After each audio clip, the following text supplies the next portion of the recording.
सृष्टि बचपन से ही दिखने में सुंदर नहीं थी, लेकिन अमीर बाप की बेटी सृष्टि पर उसकी माँ जान छिड़कती।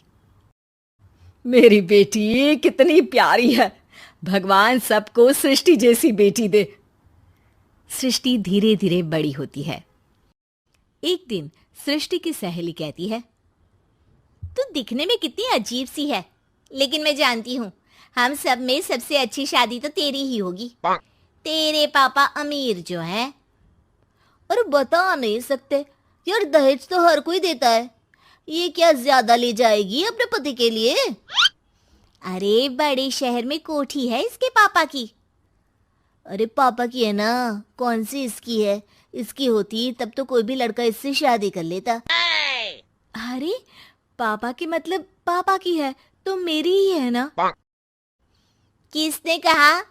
अब तेरी तो तब होगी ना जब तेरा भाई ना हो। वैसे भी शादी के बाद सारी प्रॉपर्टी भाई के नाम होती है। सृष्टि समझ जाती है कि उसे किसी भी हालत में माँ बाप की सारी प्रॉपर्टी को अपने नाम करना है, लेकिन कैसे? एक दिन सृष्टि का भाई शीनू कहता है, बहन क्या कर रही है? तुझसे एक बात करनी है। अरे हाँ हाँ करना, मैं तो तेरी बहन हूँ। बहन मेरी लाइफ में ना एक लड़की है, बहुत अच्छी है।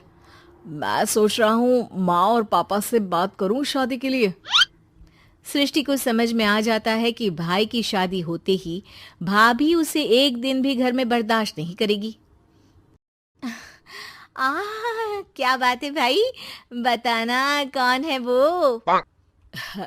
यार वो बहुत अच्छी लड़की है, पढ़ी लिखी है, मेरे साथ जॉब भी करती है।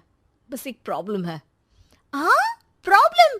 क्या प्रॉब्लम है भाई?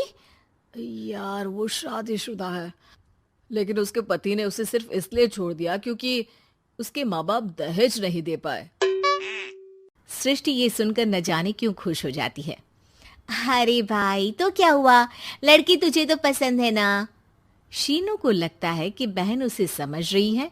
वो इस बात से अनजान होता है कि उसकी बहन की मंशा पूरा घर हड़पने की है। सृष्टि अपनी माँ से कहती है, मम्मी मुझे तो बहुत चिंता है। पता है शीनू क्या कर रहा है? अरे क्या कर रहा है? वो तो काम पर जाता है और वापस घर आता है। नहीं ना माँ, वो यही तो नहीं कर रहा, बाकी सब कर रहा है। आपको पता है उससे प्यार है, और वो भी एक शादीशुदा लड़की से। हैं? ये क्या हो गया? मैं सोसाइटी में क्या मुंह दिखाऊंगी? अरे तेरे पापा तो यही कहेंगे कि मैंने ही उसे बिगाड़ दिया है। माँ देखो, मेरी बात मानो, पापा पर भी विश्वास करने की जरूरत नहीं है। अब आप ही बताओ, पापा इतनी देर घर के बाहर रहते हैं क्यों? बोलो। अरे बेटा वो तो नौकरी करते हैं ना। तू बहुत भोली है माँ। पापा का ऑफिस तो 7 बजे खत्म हो जाता है, लेकिन देखो कितनी देर से आते हैं। अरे नहीं नहीं बेटा, ऐसी कोई बात नहीं है। सृष्टि माँ को एक औरत से बात करते पिता की फोटो दिखाती है। देखो माँ, कैसे हैं पापा? मैं ना कहती थी कि पापा सही नहीं है। मैं तेरे पापा से बात करूंगी, दे फोटो मुझे। ओ माँ, वो तो डिलीट हो गई। लेकिन चल, तूने तो देख लिया ना। पापा से बाद में बात कर लेना, और हाँ, मेरा नाम बिल्कुल मत लेना। हाँ माँ। अब क्या था, सृष्टि के माँ और पिता के बीच झगड़ा होना शुरू हो जाता है। सृष्टि के मन में क्या चल रहा था कोई नहीं जानता था। एक दिन, माँ सृष्टि के लिए एक लड़का देखा है, वो लोग शाम को उसे देखने आने वाले हैं। और हाँ माँ, एक खुशखबरी, मैं और पापा मिलकर एक नया बिजनेस ट्राई कर रहे हैं। शाम को लड़का आता है, सांवले रंग का। सृष्टि को तो बिल्कुल भी पसंद नहीं आता।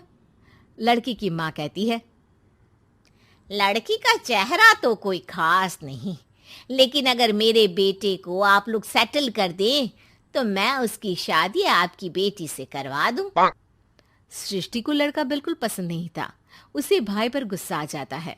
लड़के वालों के जाने के बाद कहती है, माँ देखा, शीनू मेरे लिए कैसा लड़का लेकर आया, न दिखाने लायक न सुनने लायक, सेटल भी नहीं, वो भी हम करे।